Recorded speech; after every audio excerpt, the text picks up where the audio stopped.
Jauh nih datang dari Jepang buat ngobrol-ngobrol sama kita. Aduh, terharu aku. Dulu selama kuliah udah ngapain aja, misalnya ikut kegiatan apa? Sangat-sangat apa ya, mau diajak untuk belajar bersama gitu. Jadi kayak pagi-pagi oke, sebelum kuis kita kumpul dulu di F berapa gitu ya. Dari kecil aku udah kayak memang suka belajar, nggak suka ya. Diharuskan untuk belajar gitu.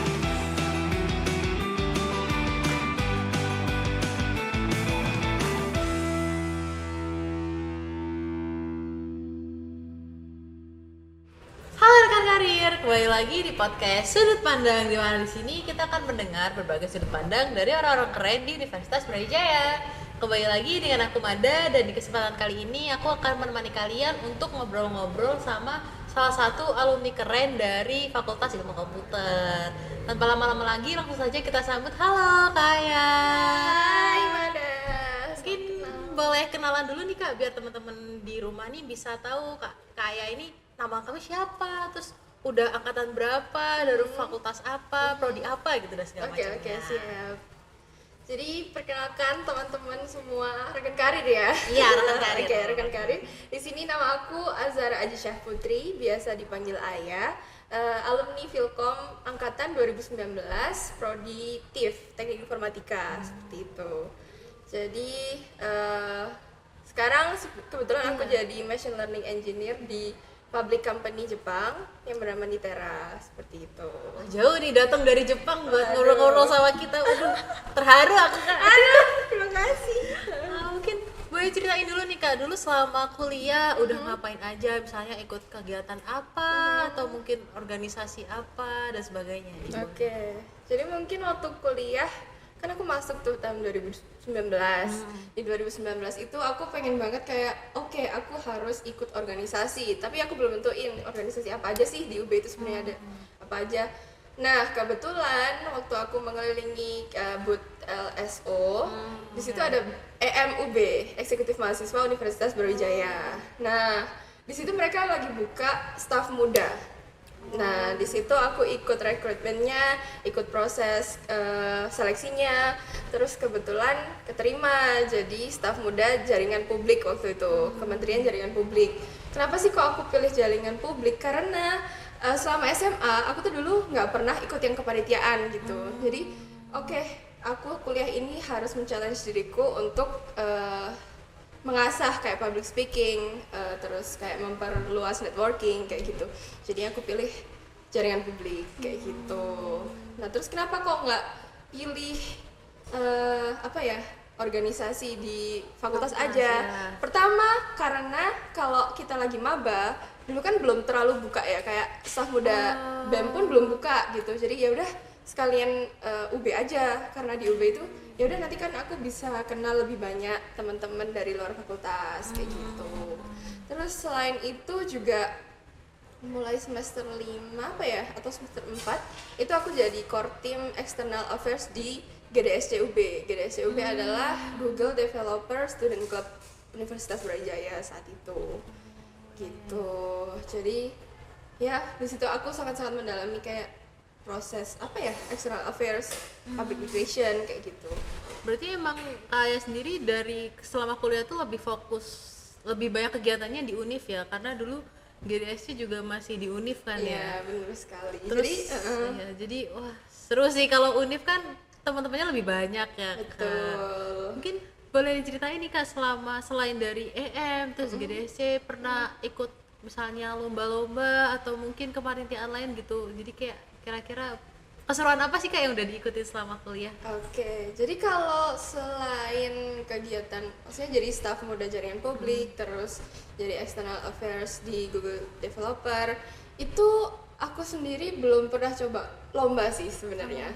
Jadi kebanyakan ikut kegiatan dari proker-proker dari dua organisasi ini gitu.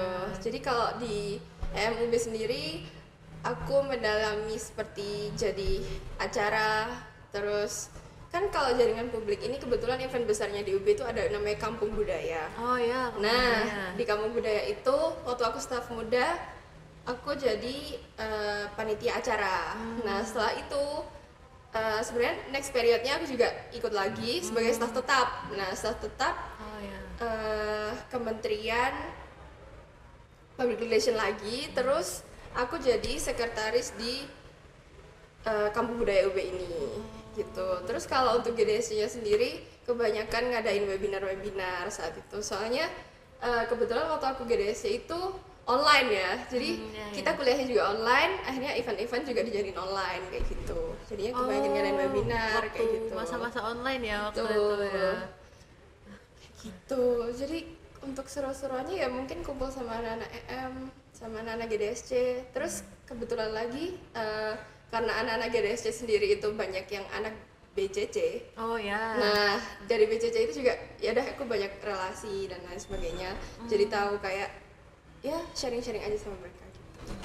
Kalau kegiatan waktu kuliah gitu kak, ada nggak sih? Aku dengar kayak dulu sempat ikut MBKM juga Oh ya. iya Mungkin benar. boleh ceritain nih MBKM-nya apa? Barangkali teman-teman di rumah ada yang, wah aku pengen deh ikut MBKM tapi masih bingung nih mau ngapain gitu. Boleh diceritain kak? Jadi kalau untuk MBKM-nya sendiri itu aku di semester 6 ngikutin yang namanya Bangkit Academy 2022. Nah, di situ aku keterimanya sebagai cohort Machine Learning Path kayak gitu.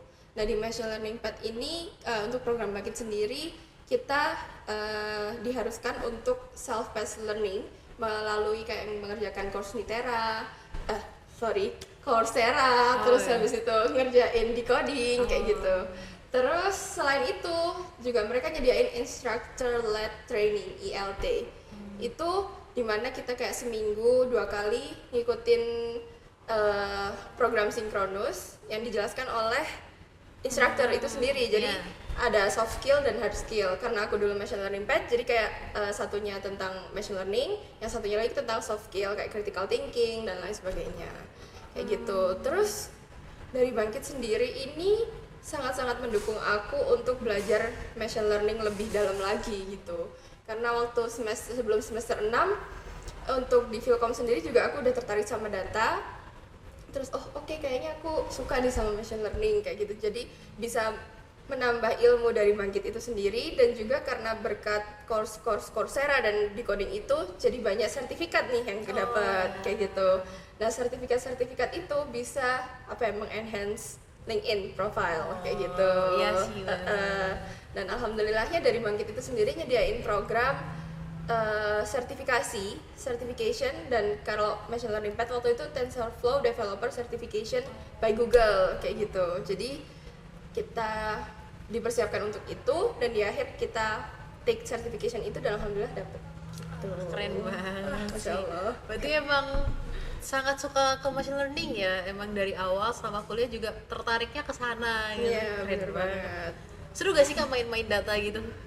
Iya, seru sih, tapi emang awalnya karena aku sendiri baru belajar ngoding ya waktu masuk Philcom, jadi ya agak kesusahan awalnya.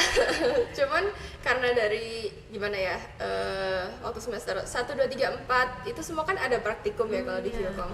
Dan dari praktikum itu aku usahakan untuk dekat dengan asisten praktikumnya, asprak-aspraknya. Karena apa? Ya dari situ kita bisa sharing, bisa lebih tahu gimana matkul itu kayak gitu.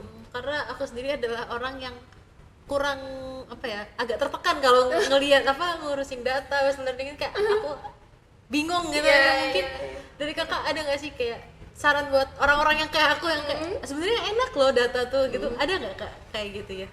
Sebenarnya kalau data itu sendiri ya, kenapa kok aku suka machine learning? Karena itu juga termasuk kayak research gitu loh. Jadi misalkan kita mau bikin model nih, kita harus tahu dulu nih data ini sebenarnya karakteristiknya kayak apa. Terus dari data ini nanti itu kita harus nge-preprocessing kayak apa untuk menjadikan model itu lebih baik lagi. Jadi kayak kita harus get to know benar-benar tentang data ini kayak gimana, terus gimana sih kita bisa ngeolah data ini biar menjadikan model kita performanya lebih bagus kayak gitu. Jadi kita ada satisfaction sendiri gitulah kalau misalkan modelku akurasi naik atau enggak kayak jadi lebih bagus nih performance-nya kayak gitu. Terus untuk enjoy belajarnya sendiri mungkin Kalau aku sendiri waktu itu selain dari self-paced learning dari Coursera dan lain-lain itu aku biasain diskusi sama teman-teman. Jadi sesama machine learning pad itu aku jadi diskusi buat belajar. Misalkan mau ada kuis atau apa atau enggak sebelum ILT sessionnya itu aku aja diskusi buat belajar tentang materinya kayak gitu. Itu nggak cuma waktu bangkit aja ya. Jadi waktu kuliah pun kayak gitu. Karena aku dulu sering organisasi dan meeting sampai malam, kayak misalnya jam 11 atau jam 1 pagi gitu ya. Jadi kayak sempat belajarnya itu setelah pulang. Nah, setelah pulang kalau udah capek ya udah dibuat tidur dulu. Nah, pagi nih baru belajar lagi sendiri. Tapi kalau misalkan mau ada kuis atau ya ujian gitu sama teman-teman kayak ayo kumpul dulu pagi. Nah, pagi-pagi di Philcom gitu kita belajar bareng, review apa aja yang udah kita pelajarin kayak gitu. Jadi memang aku sangat-sangat terbantu dengan study group gitu, bikin study group sendiri sama teman-teman gitu. Jadi itu juga yang mendukung kakak buat ini bisa nih belajar tuh sama teman-teman kan lebih seru ya, lebih fun gitu. Keren sih.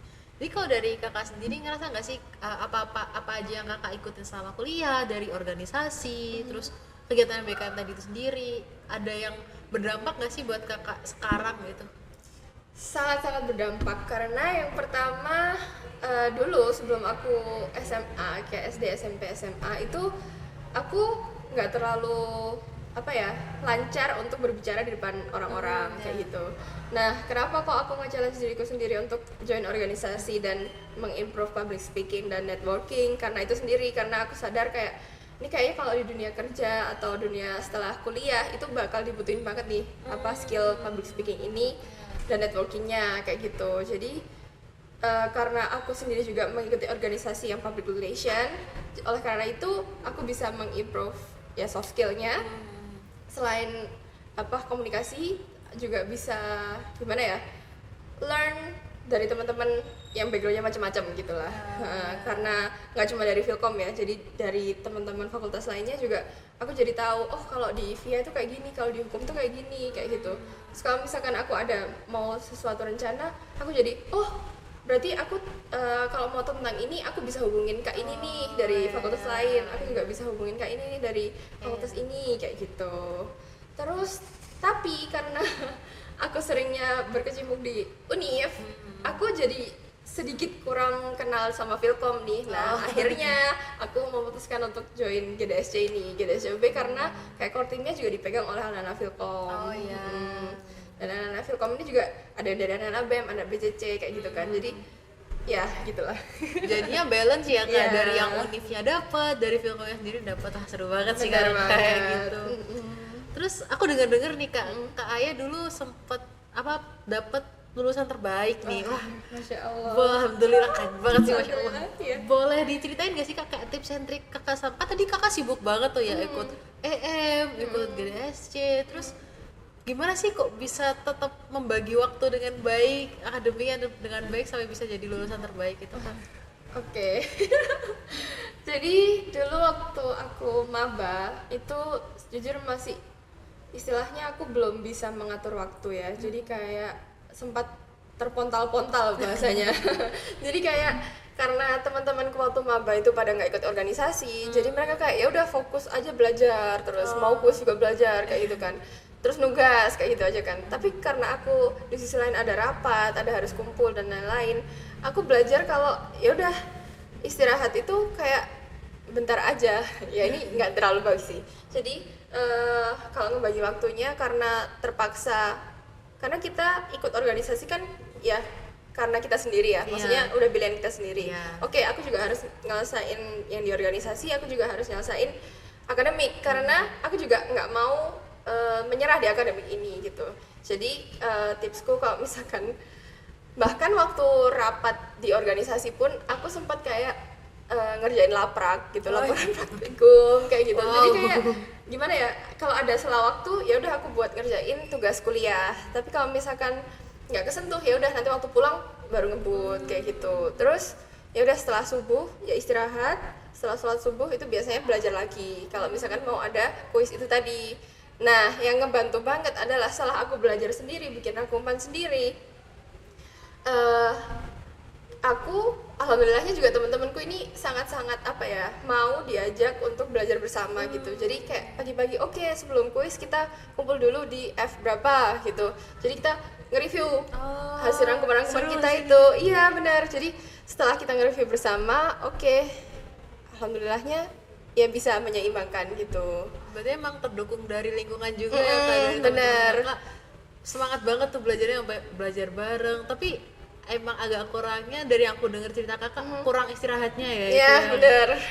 Agak kurang baik untuk ditiru ya sebenarnya. Iya jangan lupa istirahat sih. Cuman ya alhamdulillahnya dengan dari kayak pembagian waktu itu masih gimana ya, aku dapat banyak hal gitu. Nggak cuma nge-improve hard skill tapi juga soft skillnya dapat. Terus akademik juga aku bukan tipe yang ya udahlah akademik nggak usah kayak itu, bukan. Tapi kayak oke, aku juga harus kejar akademik ini gitu, karena ya dari kecil aku udah kayak memang suka belajar, nggak suka ya diharuskan untuk belajar gitu. Nggak diharuskan ya, gimana ya, karena aku tipenya kalau nggak belajar nggak bisa gitu. Memang jadi harus belajar dulu, harus apa, selalu ingin tetap belajar gitu ya. Kayak, Benar. kalau aku pengen tahu sesuatu ya aku harus mempelajari lebih banyak tentang itu. Bener gitu. banget kayak gitu. Sama mungkin ada satu trik lagi, karena kan nggak mungkin semua pelajaran kita suka ya, nggak mungkin semua matkul kita aku suka banget sama ini gitu. Nah justru di matkul yang menurutku susah atau kayak dosennya wow challenging sekali gitu, itu aku memilih untuk menjadi ketua kelas. Gitu. Kenapa kok pengen jadi ketua kelas? Karena mau nggak mau ketua kelas tuh harus merhatiin gitu.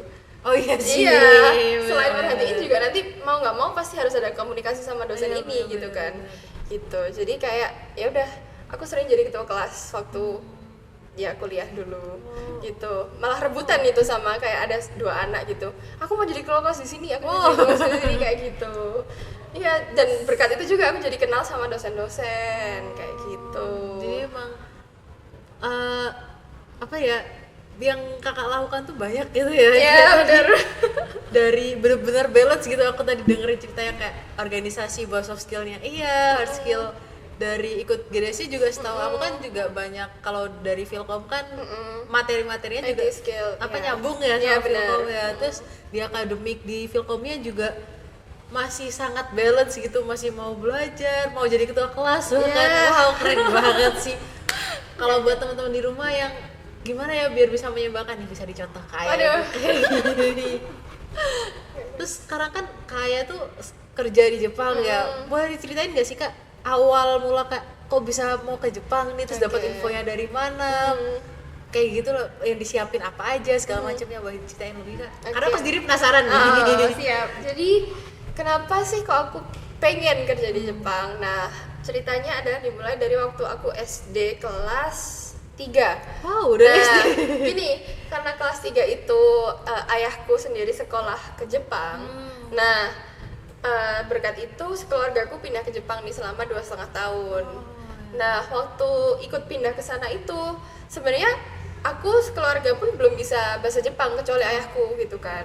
Nah, begitu di sana aku masuk tuh di SD bukan internasional, SD negerinya sana. Negerinya Jepang ya berarti ya. SD negerinya sana, dan di situ langsung dicemplungin selama 3 bulan aja belajar bahasa Jepangnya. Setelah 3 bulan itu selesai, aku langsung dimasukin ke kelas biasa kayak gitu. Jadi mau nggak mau harus bisa bahasa Jepang gitu. Nah, tapi seiring berjalannya waktu tinggal di sana, jadi kayak orang-orang Jepang ternyata baik ya. Terus kayak culture-nya kok menarik, seru gitu. Terus habis itu kayak 4 season kan ada spring, autumn, winter sama summer gitu kan ya. Itu juga sangat-sangat menarik. Terus di sana juga tempatnya bersih, public transportation juga nggak susah kayak gitu kan. Jadi kayak wow, aku pengen deh lanjut kuliah di sini. Awalnya kayak gitu. Jadi kayak karena 2,5 tahun studinya aku sudah selesai, akhirnya kan kita pulang lagi. Nah, dari saat itu sebenarnya aku nggak pengen pulang, aku pengen lanjut aja di sini kayak gitu. Tapi karena ya udah harus pulang, ya udah akhirnya pulang. Setelah itu aku pengen banget sebenarnya S1 di sana kayak gitu. Tapi karena mencari beasiswa itu tidak mudah, qadarullah aku nggak bisa dapetin S1 di sana. Ya udah akhirnya aku memilih Universitas Brawijaya dan pilihan ke-1ku adalah Teknik Informatika UB gitu. Alhamdulillahnya bisa masuk sini. Terus ya setelah masuk UB gini, sembari berorganisasi dan lain-lain. Nah setelah ikut Bangkit nih, aku sebelum ikut Bangkit sih sebenarnya, waktu kuliah ini aku juga sambil apa ya, kayak memperbaiki profil LinkedIn-ku. Nah dari LinkedIn itu aku dapat message dari namanya Fast Offer International. Ini adalah program kayak job offer dari sana, job fair dari sana, yang mana kayak ini ada job fair seperti ini, apakah Anda tertarik untuk bekerja di Jepang kayak gitu. Nah terus setelah aku lihat, kok ternyata mereka ini memang mengumpulkan kayak fresh grade dan sebelum graduate pun nggak apa-apa ikut ini gitu.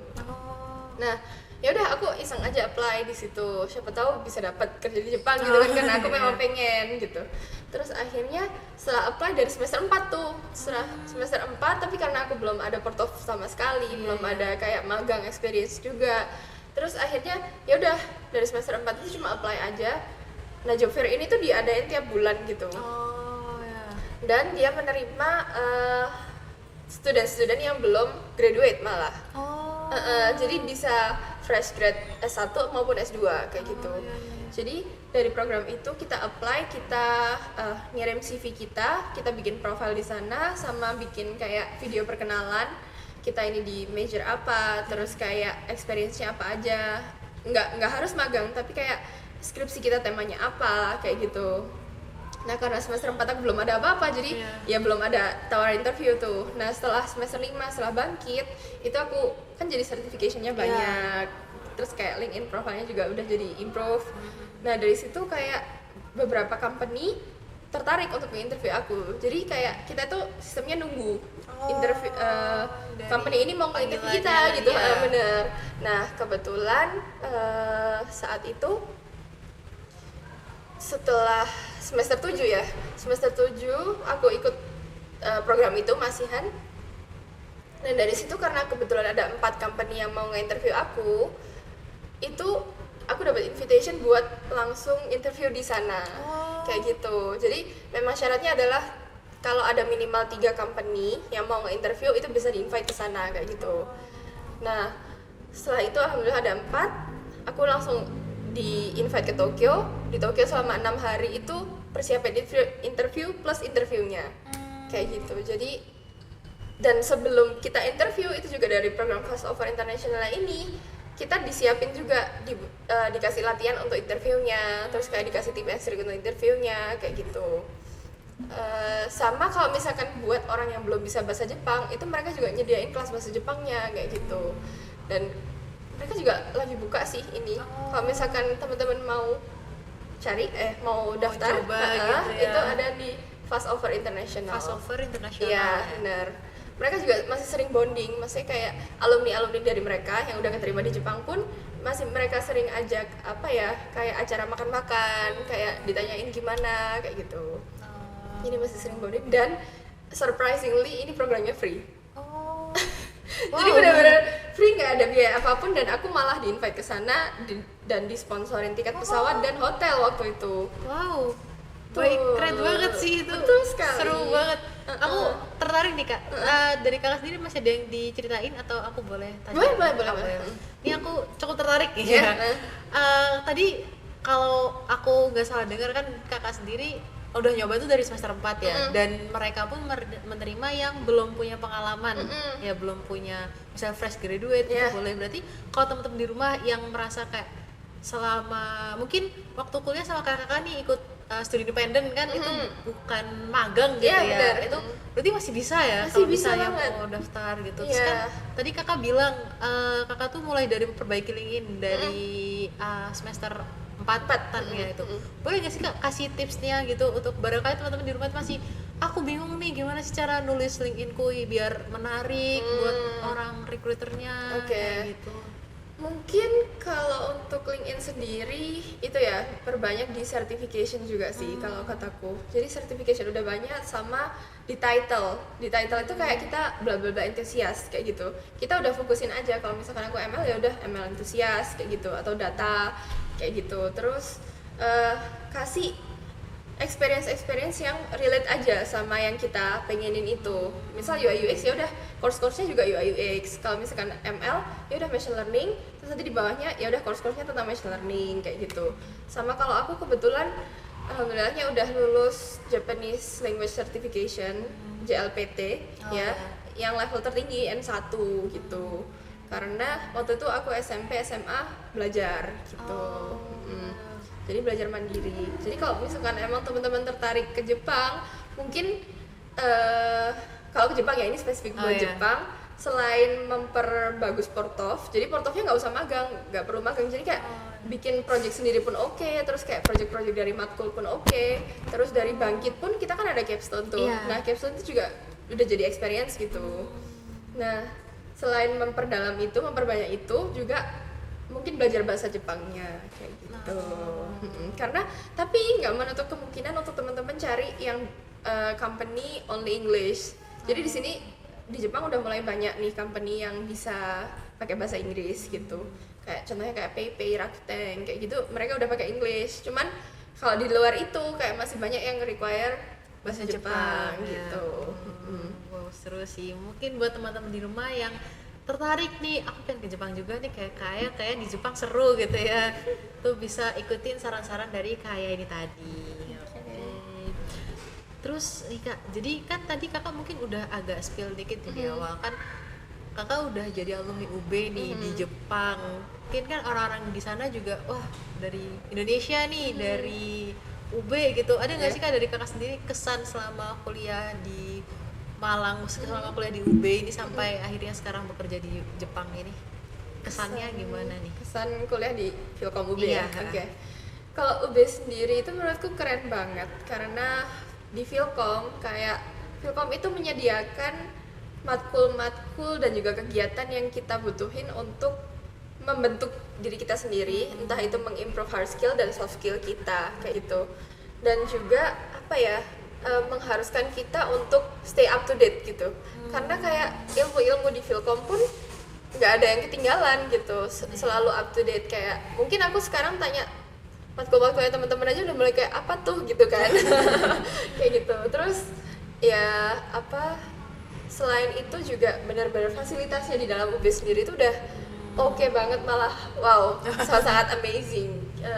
Gimana ya, karena kalau misalkan kita mau bandingin sama apa Angkatan Kakak dulu, mungkin angkatanku dulu, mungkin sekarang juga udah lebih banyak program-program yang mungkin sekarang MBKM-nya juga udah lebih banyak, study independent, terus kayak magangnya juga udah lebih banyak lagi.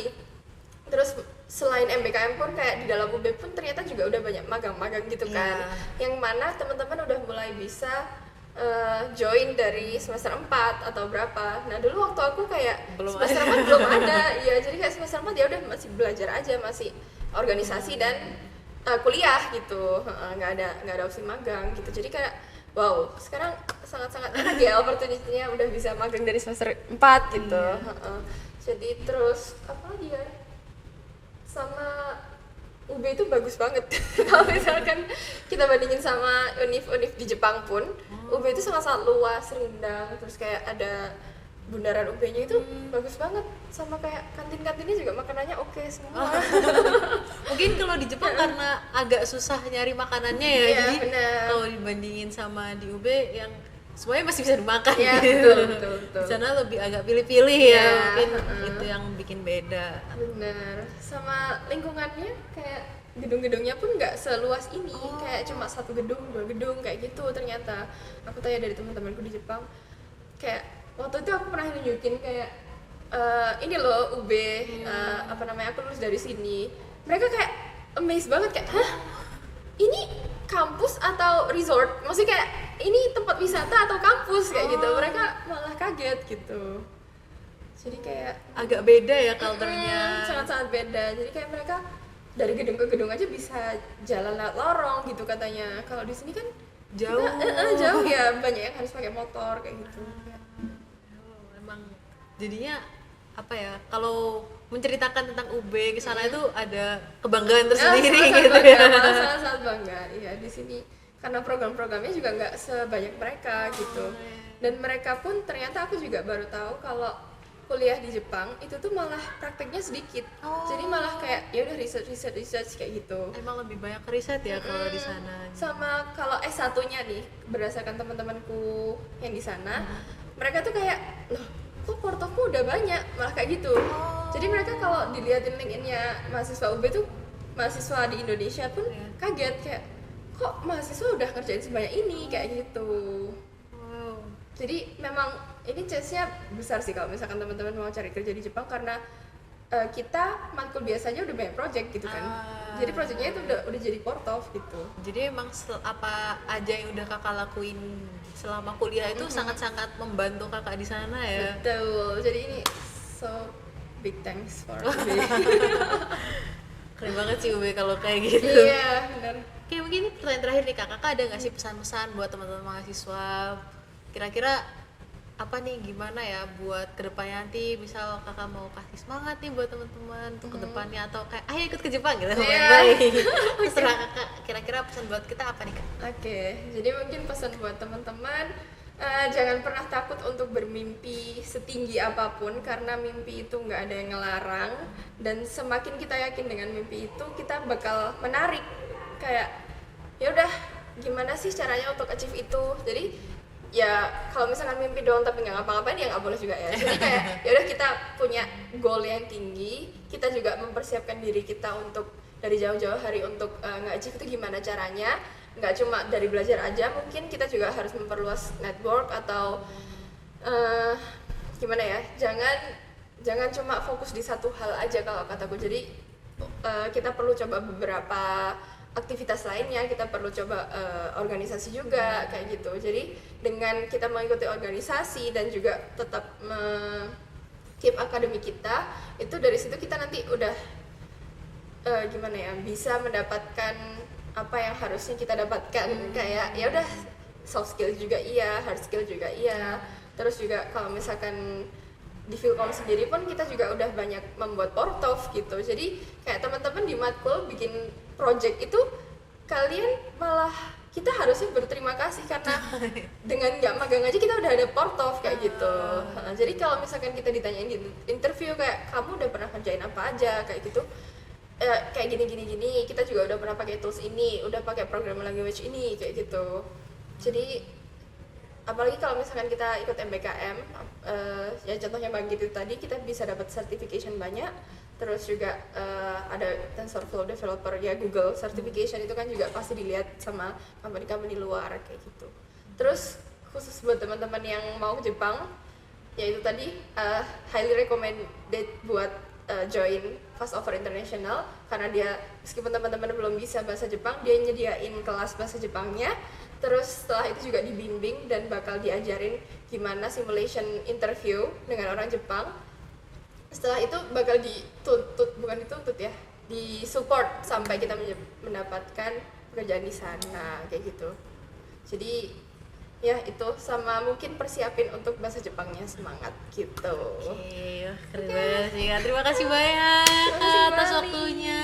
Makasih udah mau ngobrol-ngobrol sama kita, udah mau memberi semangat untuk teman-teman di rumah sekalian. Semoga apa aja yang udah kakak sampaikan sekarang ini bisa berguna buat mahasiswa UB dan teman-teman yang lain di rumah. Amin. Nah, kira-kira selanjutnya kita ngobrol-ngobrol sama siapa lagi nih?